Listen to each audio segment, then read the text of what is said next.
चीन की विस्तारवादी नीति की कहानी काफी लंबी है। चीन ने 11.83 लाख वर्ग किलोमीटर भूभाग वाले मंगोलिया पर अक्टूबर 1945 में कब्जा जमाया था, जहां दुनिया का 25% कोयला भंडार है। आबादी 3 करोड़ है। फिर चीन ने अपनी इस नीति को तभी से जारी रखा हुआ है। धीरे धीरे कर हांगकांग, पुर्तगालियों ने चीन को मकाऊ सौंप दिया। रूस से 52,000 वर्ग किलोमीटर का चीन का विवाद है और अब भारत से जमीन के कब्जे को लेकर लड़ाई। पहले अक्साई चीन और अब पूर्वी लद्दाख में पेंगोंग झील के दक्षिणी हिस्से को हथियाने की कोशिश, जो भारत के लिए खुद में ही बहुत ज्यादा महत्वपूर्ण है।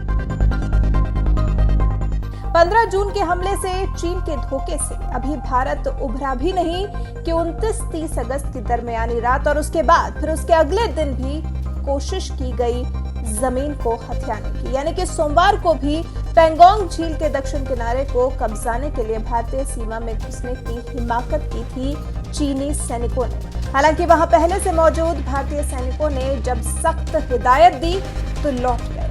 हैरानी इसलिए और ज्यादा है क्योंकि चीनी सैनिकों की ये हरकतें तब सामने आ रही हैं जब दोनों देशों के बीच में शांति बनाए रखने के लिए बातचीत जारी है। भारत और चीन के बीच में कमांडर लेवल की बातचीत हो रही है। सेना के सूत्रों के मुताबिक 31 अगस्त को यानी कि सोमवार को ब्रिगेड कमांडर स्तर की मीटिंग के दौरान भी चीनी सैनिक हरकत से बाज नहीं आए और उन्होंने उन चोटियों के आसपास अपनी मूवमेंट बढ़ाई जहां भारतीय सेना मुस्तैद है।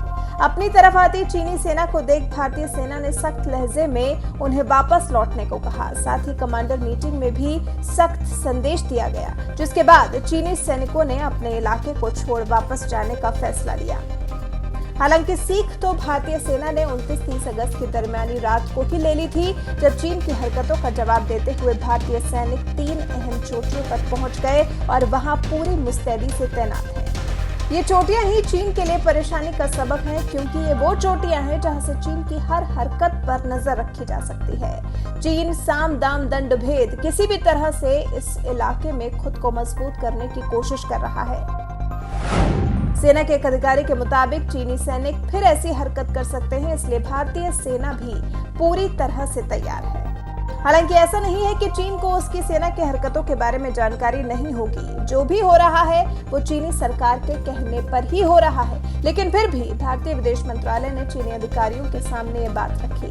कहा कि 31 अगस्त को जब दोनों पक्षों के ग्राउंड कमांडर स्थिति को बहाल करने के लिए चर्चा कर रहे थे, तब चीनी सैनिक फिर से पेंगोंग झील के दक्षिण किनारे पर उत्तेजक कार्रवाई करने लगे थे। हमने राजनयिक और सैन्य दोनों ही स्तरों पर चीनी पक्ष के साथ हाल की उत्तेजक और आक्रामक कार्रवाइयों की बात उठाई है। मंत्रालय ने आगे कहा कि हमने उनसे इस तरह की उत्तेजक कार्रवाई को लेकर अपने सैनिकों को अनुशासित और नियंत्रित रखने का आग्रह किया।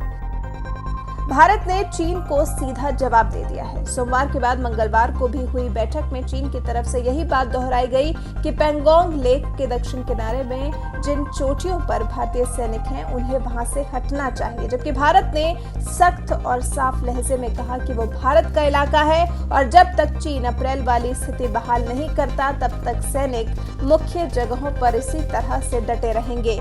उन्हें वहां से कोई नहीं हिला सकता। अब चीन का रुख भारत के लिए पाकिस्तान जैसा होता जा रहा है। पाकिस्तान लगातार कश्मीर पर अपना दावा ठोकता रहता है। कश्मीर को कब्जाने की फिराक में आतंकियों के भारत में घुसपैठ कराता है। ठीक उसी तरह चीन भारत से वार्तालाप ऐसे करता है जैसे अभी दोनों देशों के संबंध मधुर हो जाएंगे, लेकिन उसके तुरंत बाद उसकी आर्मी कुछ ऐसा कर देती है कि चीन के दोगलेपन का एहसास करा देती है।